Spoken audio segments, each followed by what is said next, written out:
Coming up on Talk Pittsburgh, country music star Sydney Mack gives us a special performance and an inside look at her growing career. Getting the ick while dating may be something you can wave off, but ignoring a red flag could lead to an unhappy relationship down the line. Our expert shares when it's time to end things. Imagine the possibilities. That's the motto of a local group creating an inclusive place for those with disabilities and chronic diseases. We explore the 52-acre property designed to add excitement, laughter, and joy into their lives. Well, you're very nice to say that. When am I not going to sound nasally? I am so sick of this. I'm ready for it. Like, you don't sound that bad. Meanwhile, Heather's fanning me because I'm like, whew.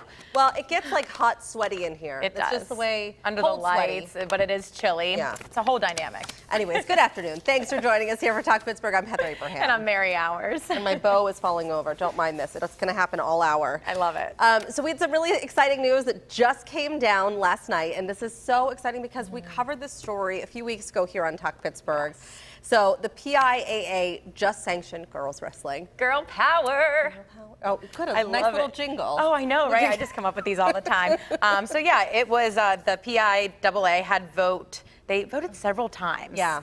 And the last vote just took place, and it was unanimously to approve the sport. So we did a lot in covering this. We wanted to show you some video. A few weeks ago, we showcased the girls squad from Mount Lebanon, but we also interviewed the North Allegheny coach here in our studio. And we talked about the process to get this going. They had to vote several times. That was that's part of the process if they're going to sanction a new sport. And the last vote just took place. This means that it is going to start next school year.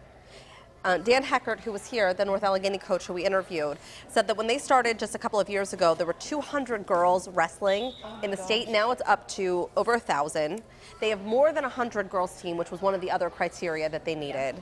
And there will be a tournament. This is like the big thing. This is like the huge point that all the coaches and all the players wanted to make when I talked to them, was that up until now, they haven't had the opportunity to truly compete at the state level like other sports do.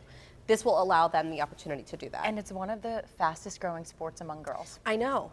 I love it. I mean, think about it. It's going to build your confidence, your self-esteem. You're going to be in great shape.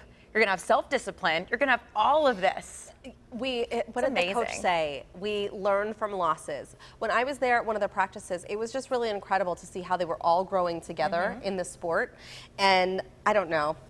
To me, it just seems silly. When I was talking to a member of our studio crew, she said that when she was in high school, and this was a couple decades ago, but she said at that time, they still did not have girls track and field. Yeah, that's crazy. And you and I were like, what, so girls can't run? Yeah. I don't understand. Listen, I loved watching wrestling growing up with my dad. Loved it, like Hulk Hogan, all of them. So I feel like if this was offered back then, I mean, you think that I'm from you might Beaver Falls. be? I think I might have been really into wrestling. I was into Powder Puff a couple of times. Oh my gosh, I did Powder Puff too. It's fun. You feel so empowered. I'm telling you. I love it. And girls football is another one that's taking place. As it should. As it should. As it should. Take your place, girls. Yes, I love it. One place that I take my place at is Target quite often. Yeah. But it seems like some people are taking advantage of a policy that they have. Yeah, it's a little iffy. So you may remember Sunny Abada. She used to work here at KDKA. She now does a digital talk show and a podcast as well. She's going to explain this return policy and why there may be a problem with it. Take a listen. This story is going viral on social media, and we got to talk about it. Some influencers are going viral after sharing a policy they just discovered is in place at Target, including their kids' clothing line, Cat and Jack. And it allows you to return items from the line for up to a year. If you're not happy with them, if they're damaged or not properly functioning in some way. And so these moms are going on social media talking about how they're getting up to $500 back, even without a receipt. And they're getting either refunds or store credit to then use in turn to purchase more clothing. So I had to dig into this. So I looked up a couple different articles after seeing Sunny's post on this. And, you know, some people on social media are saying, you know, if it's being, if this is truly being taken advantage of, and then what happens to the policy? Does it go away? It's like you've ruined it for everybody kind of thing. Yeah, I can't believe it's been it's been there forever, but nobody's seen it. But I will be honest, and as soon as I saw this, I went on my Target and I looked to see when I purchased that brand.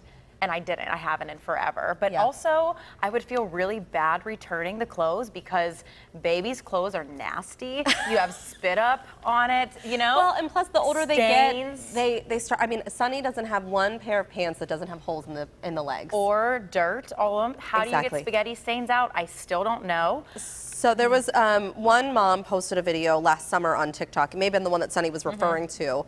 She brought in a giant bag of clothes, allegedly to Target, showed her return receipts with a total refund of more than $530.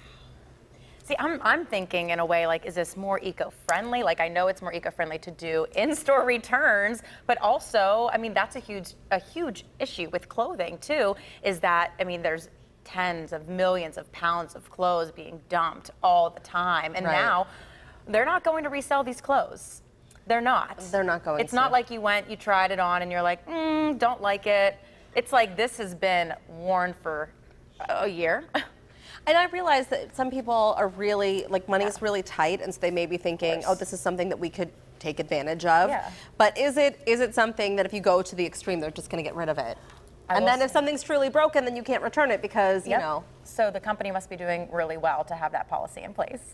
That's what I'm thinking. But if it gets out of hand, I'm guessing they change the policy, but we'll have to see. Yeah, be it's really interesting.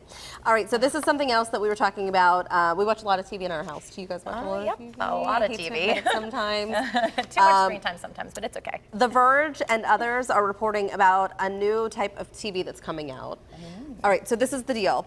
It's free, the TV itself, but maybe not so much. You may be paying for it in other ways. So the name is Telly. It's a company created by the co-founder of Pluto TV. There's no price tag on that TV, but there are constant ads in a second smaller display. But the ads are formed to what you want them to be, your demographic, what you're interested in.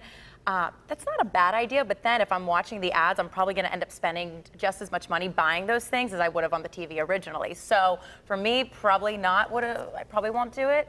My husband, if he's watching, he's probably thinking, oh, another TV for March Madness. Well, and you get the TV for free. And I think the company's goal of this is they're kind of saying, like, hey, we're going to let you know that we're asking you for your information. Nice. We're asking you, so we're not stealing your private information that you might be thinking is safe online.